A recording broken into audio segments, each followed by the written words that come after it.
માનવભક્ષી દીપડાના આતંક સામે ભારતીય કિસાન સંઘે રોષે ભરાવ છે। ગીર ગઢડા મામલતદારને આવેદન આપી વન્ય પ્રાણીઓ સામે રક્ષણ માટે હથિયારોની માંગણી કરી છે। અન્યથા વન્ય પ્રાણીઓને જંગલમાં ખસેડો તેવી માંગ કરી છે। છેલ્લા એકાદ અઠવાડિયાથી ગીર સોમનાથ જિલ્લામાં ગીર બોર્ડર નજીકના ગામોમાં જાણે આદમખોર દીપડો લોહીનો તરસ્યો બન્યો હોય તે પહેલા ગીર ગઢડા ફરેટા ગામે વૃદ્ધાને ફાડી ખાધા તો ત્યારબાદ તળારાના ગીર વિઠ્ઠલપુર અને રાયડી ગામે લોકો પર હુમલો કર્યો। જો કે આદમખોર દીપડાઓ પાંજરે પુરાય તો ગઈકાલે વધુ એક દીપડાએ કોદિયા ગામે 2 લોકો પર લોહીના તરસ્યા ખૂંખા દીપડાએ હુમલો કરતા 44 વર્ષીય વાઘાભાઈ નામના ખેડૂત મોતને ભેટ્યા તો અન્ય એકને ગંભીર ઈજા થતાં સારવાર માટે ખસેડાયો છે। એકાદ અઠવાડિયાથી વધતા જતા દીપડાઓના હુમલાના કારણે ગીર ગઢડા ભારતીય કિસાન સંઘ રોષે ભરાયો અને ગીર ગઢડા મામલતદારને આવેદન આપ્યું છે। ગામ ગીર ગઢડાનો રહેવાસી છું તે ભારતીય કિસાન સંઘ ગીર ગઢડાનો ઉપપ્રમુખ છું। હવે અમે આજે મામલતદાર કચેરીમાં દીપડાની જે રંજાડ છે એ બાબતે સત્વરે પગલાં લેવામાં આવે એ માટે આવેદનપત્ર આપવા આવ્યા છીએ અને ગીર ગઢડા ગામમાં અવારનવાર જંગલી પ્રાણી આમ તો રોજ અવારનવાર નહીં પણ રોજ સિંહ અમારા ગામમાં રોજ રાતના 1 થી 2 વાગ્યાના સમયના ગાળામાં પહોંચી જાય છે અને લોકો ભયભીત થઈ જાય છે। તો આ બાબતે જંગલ ખાતાએ સત્વરે પગલાં લેવા જોઈએ। 2 વર્ષ પહેલાં અમારા ગામમાં એક દીપડો પણ આવી ગયો હતો અને ઘરમાં ઘૂસી ગયો હતો અને રોજનો અમારો કાર્યક્રમ છે। રાતના 1-2 વાગે ઘરની બહાર નીકળવું હોય એટલે સાવચેત રહી અને ઘરની બહાર નીકળવું પડે અને બૈરા છોકરા તો નીકળી જ ન શકે કારણ કે 1-2 વાગે એટલે ગામમાં સિંહ રખડતા જ હોય છે। અને બીજા નંબરમાં આ અઠવાડિયામાં ફરેડામાં એક માજી ઉપર દીપડાએ હુમલો કરી અને મૃત્યુ નિપજાવ્યું છે અને ગઈકાલે કોદિયામાં 3 જણા ઉપર હુમલો કર્યો એમાં એક ભાઈનું મૃત્યુ નિપજ્યું છે। અવારનવાર જંગલી પ્રાણીનો રંજાડ હોય તો સત્વરે જંગલ ખાતાએ આ બાબતે વિચારી અને આમાંથી અમને છુટકારો મળે એવું કરવું।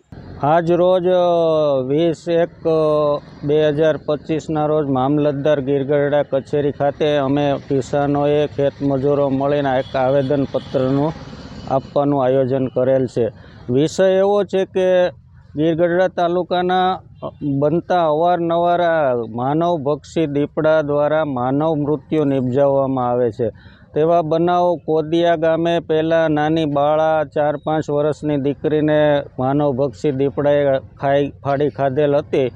ત્યારબાદ ફરેડા ગામે 4-5 દિવસ પહેલાં એક મહિલાને ફાડી ખાધેલ છે।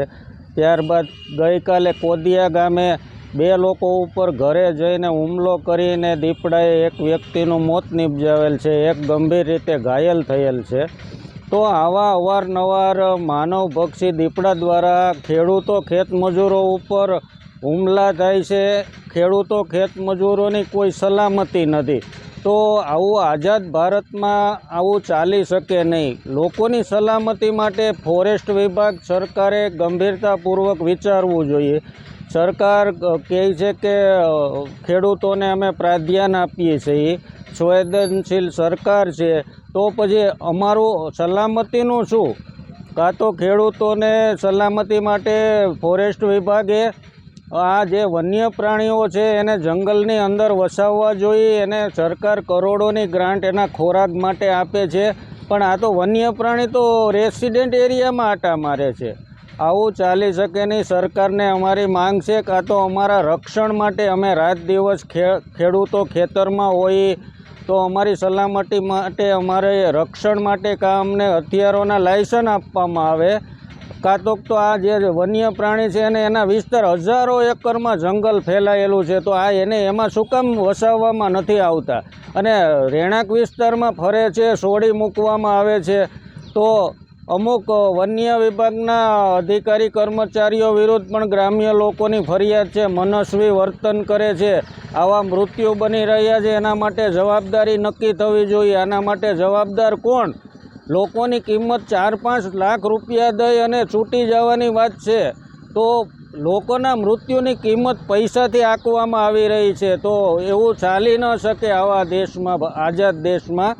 તો તાત્કાલિક અમારી વિનંતી છે કે આ મૃત્યુ માટે કોઈ પણની જવાબદારી નક્કી થાય, લાયસન્સ હથિયારવાળા ખેડૂતોને આપવામાં આવે, અન્યથા વન્ય પ્રાણીઓને જંગલમાં વસાવવામાં આવે એવી અમારી આજના આવેદનમાં માંગ છે. પરાગ સંતાણી, દિવ્યાંગ ન્યૂઝ, ગીર સોમનાથ.